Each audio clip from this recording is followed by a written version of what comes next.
بسم اللہ الرحمن الرحیم۔ السلام علیکم ورحمۃ اللہ وبرکاتہ۔ زندگی میں کچھ ایسے لمحے بھی آئے جب مجھے لگا تھا جیسے زندگی بس یہیں تک ہے۔ زندگی میں وہ حالات بھی آئے جب یوں محسوس ہوتا تھا جیسے مجھے کچھ سننے والا نہیں۔ بہت سے ایسے رستوں پر بھی میں تنہا چلی جہاں مجھے لگا تھا میرا ہاتھ تھامنے میرے اپنے آئیں گے، مگر کوئی آیا ہی نہیں۔ بہت کچھ ایسا بھی کھویا جس کا کوئی نعم البدل نہیں، مگر ان سب رستوں میں جو ساتھ چلا وہ صرف میرا اللہ تھا۔ اگر حضرت ابراہیم علیہ السلام کو آگ سے بچایا گیا تھا تو تمہیں بھی بچایا جائے گا۔ اگر حضرت موسیٰ علیہ السلام کے لیے رستہ بنا تھا تو تمہارے لیے بھی بنے گا۔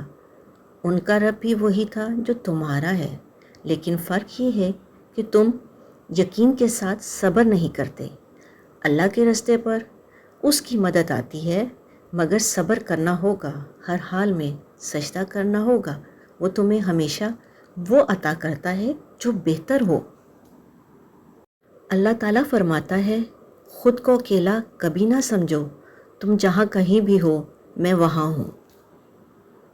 میرے اللہ، مجھے آپ پر یقین کرنا سیکھنا ہے، جو مجھے ہر مشکل سے لڑنے کا حوصلہ دے۔ آپ کی ذات پر توکل کیسے کیا جاتا ہے میں نہیں جانتی۔ مجھے توکل کی اس بلندی پر پہنچنا ہے کہ دنیا میرے سامنے بے معنی ہو جائے۔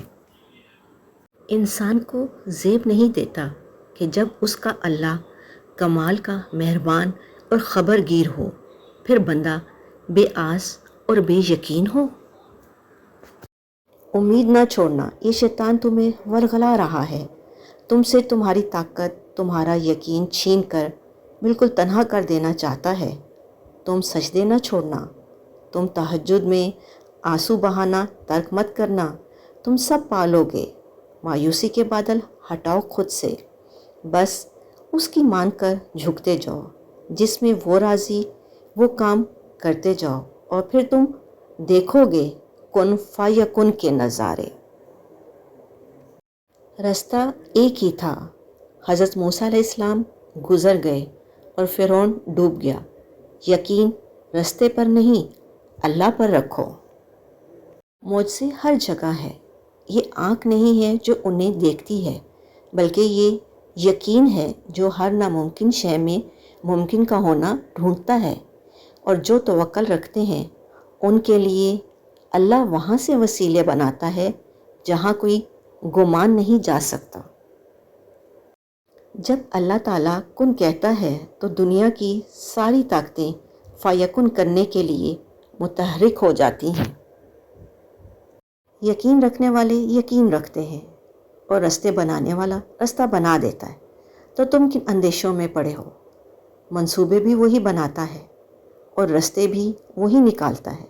تمہارا کام بس دعا کرنا ہے، صبر کی اس آخری سانس تک، جب تک تمہیں وہ مل نہیں جاتا جو تمہیں چاہیے۔ یقین ایسا ہو کہ سامنے سمندر ہو اور تم کہو کہ نہیں، میرا رب رستے بنائے گا۔ مسکراؤ، رونے کے لیے کوئی دن نہیں بنا۔ اڑو کہ اڑنے کا حق پر والوں کے پاس ہی نہیں، اور ایسے کھل کے مہکو کہ تم سے بہتر گلستان میں کوئی گل نہ ہو۔ اللہ پاک ہر ایک کو دیتا ہے، گمان کرنے والوں کو ان کے مطابق اور یقین کرنے والوں کو ان کے مطابق۔ جب انسان حقیقت کا یقین پا لیتا ہے تو وہ بے یقینی کی کیفیت سے نکل آتا ہے۔ انسان اور اس کی روح کو کوئی چیز اتنا فائدہ اور ایسی خوشی نہیں دے سکتی جتنا یقین دیتا ہے۔ جب انسان یقین کھو دیتا ہے تو دراصل وہ سب کچھ کھو دیتا ہے۔ جس وقت انسان شک میں مبتلا ہونے لگتا ہے، اسی لمحے سب کچھ برباد کرنے لگتا ہے۔ اللہ نے بندے سے صرف یہ ایک یقین مانگا ہے۔ تمہاری سوچ تمہارا مقدر ہے، تم جیسا سوچو گے اللہ کو بالکل ویسا ہی پاؤ گے۔ جیسے درد آنکھ میں ہوتا ہے، منظر میں نہیں۔ ویسے ہی جس سکون کو تم دوسروں میں تلاش کرتے ہو وہ صرف تم میں ہے۔ ہر چیز ہمیں ملنے کی نہیں ہوتی، کچھ چیزیں خوبصورت دھوکہ اور بدترین شر ہوتی ہیں۔ کسی چیز کے نہ ملنے سے اللہ سے بدگمان نہیں ہونا چاہیے۔ اپنا اور اپنوں کا خیال رکھیں، خوش رہیں، خوشیاں بانٹیں۔ اللہ نگہبان۔